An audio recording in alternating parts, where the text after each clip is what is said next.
Hello, hello, hello. Tina O here from Tina O Life. You are listening to Stories from the Car in my little meep meep, which is my Toyota Matrix. And yes, for those of you who are, diligent on making sure I'm safe and legal, I am totally hands-free. Yes, indeed, I am hands-free. So, welcome to Stories from the Car. If you have been following Tina O Life, then you know that I am a core story specialist, which means sounds kind of funny, but I'm a professional listener, which means I listen for the story in the space. I'm listening in the gaps of our communication. I am listening into the impulse between us for the narrative that is knocking. That's what I do.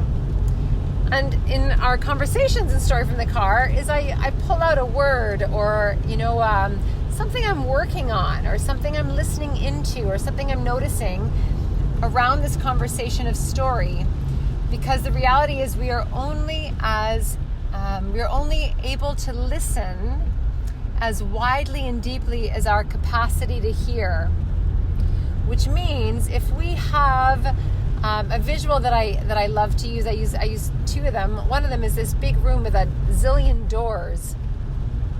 And we can only hear to our ability to open those doors. And I can actually see them go whap, whap, whap, whap, whap, whap, whap, like opening. We can only hear to how many doors we have. How many different doors do we have? How many doors are we willing to open?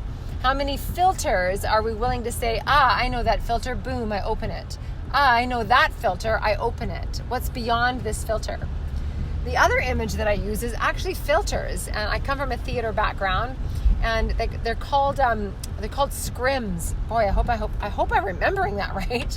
They're called scrims, which is like it's like a big screen that comes down behind, and it sets. You can cast lights on them to create a scene without having to build a set or have a lighting design on it. That's what it does. And so I also use this image of filters or scrims, and how many scrims do I have? Like, how many filters can I actually hear through? And if you're listening to the last story from the car conversation, there was this whole thing about we generally only know where we are based on where we're not, or we only know where we are based on what we know to be true. And it was a conversation about right and wrong. And so tonight, what I want to talk about is group listening and group dynamics. And it's a fascinating thing. Groups. I have children who are in school and in high school, and I don't know if you remember what it's like to be in high school, but man, some of high school can be so darn, it's like it's a walking confrontation because it's all group dynamics. And things happen in groups, right? There's momentum in groups. There is outside the group, there's inside the group. There are groups where there's an alpha personality, and that alpha personality kind of runs the show, even if they don't mean to. They just happen to be that alpha personality, and so their thoughts kind of run the show, and everybody gets on that bandwagon. I was at a table recently where there were 30-year-olds and there were 45 and plus year olds. And what I noticed was that these 30-year-olds, and it's not about age, just, I guess I just say it in age because that's what it was, but it doesn't have to be about age. There was this group at the table who were emerging, their voices were emerging, and they were trying to say stuff. They were trying on new ideas. They were like the emerging, bud coming out of the ground. On the other side of the table were these people who knew stuff because they'd already been there. They'd been to where this 30-year-old was talking about, to that place. And out of a place of love and frankly nourishment, it's like they watered the shit out of that plant that was trying to come on out of the ground. They poured a whole bunch of water on it. They poured a whole bunch of wisdom. They poured all their knowledge, and they took over the growing of this little bud. And I watched the other side of the table, these people with an emerging voice, just shut down. And I want to be really clear. The voices that were doing the shutting down weren't trying to shut down. They were trying to add sunlight. They were trying to water these seeds. But they weren't able to recognize that the other side was trying to grow. They were trying to grow, and they didn't actually need any more water or sunlight. And that happens in group dynamics. Sometimes I talk about it, I call it hijacking. In a workshop that I lead called Live Your Best Story, we use this example a lot where someone's on the swings, right? A kid's on the swings, like, oh, I'm having such a good time in the swings. I'm swinging. I'm in my own world. Look at me swinging. I'm looking at myself swinging. I'm having such a good time. And then another person comes along and goes, hey, there's Tina swinging on the swings. Oh my gosh, she's having such a good time. I'm going to join her. And then they get on the swings and they start talking to me. And I was actually in my own bubble. I was actually in an emergent play space. And the other person who saw me really just wants to join in. But what happens is they pop that bubble. It's not bad. It's not wrong. It's just an invitation to notice when your enthusiasm might pop somebody else's experience or hijack their experience. And of course, then there's the opposite side where it isn't enthusiasm, it's downright control, right? Sometimes that happens too. That's usually what we talk about.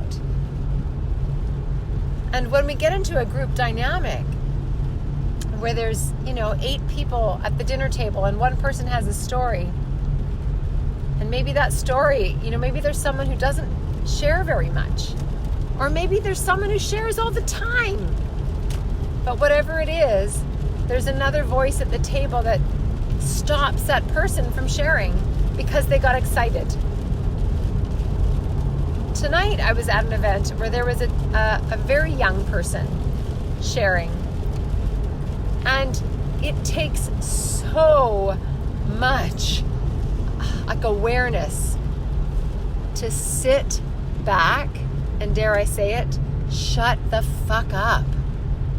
Just shut up and let that other voice speak. Because sometimes that other voice doesn't actually know what they're talking about. And the way they figure out what they're talking about is by talking about it. Again, it's not bad. It's not bad if we're that person who gets so excited or knows so much and wants to share that knowledge. But it's a really interesting and beautiful skill to learn how to step back and watch somebody else in their own sacred timing, in their own sacred emerging, in their own sacred sharing, almost witness themselves speak because nobody else interrupted. Group dynamics is a very challenging but simple process. The simplicity is in shutting the fuck up and listening. And the practice of sacred listening, meaning actually listening without an agenda other than to have an experience of what that person is saying and how it lands on you. Hearing is not just hearing and understanding the words. Hearing is having an experience as somebody else is speaking. That's sacred listening. And when you are the person talking and you are being listened to in that sacred way,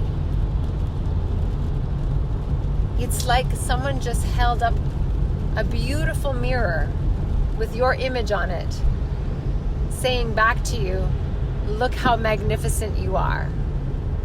Look how worthy of being heard you are. Look at how much you know. Look at how worthy you are of being heard. And when you have a group that practices that sacred listening, and I want to be really mindful or careful, this is not about acknowledging the person. You are so magnificent. You said the right thing. Wow, I heard you. It's actually saying nothing, but having an experience while that person is talking, because it's unmistakable. When you're listening to someone and they can see you listening to them and they can see you having an experience as they're listening to you, wow. And when a group can do that, eventually what happens is the group starts to hear together. And you actually start to hear the story of the group and the story of the room. Groups find each other. Make no mistake about that. Groups who sit together, who are called together, are there for something.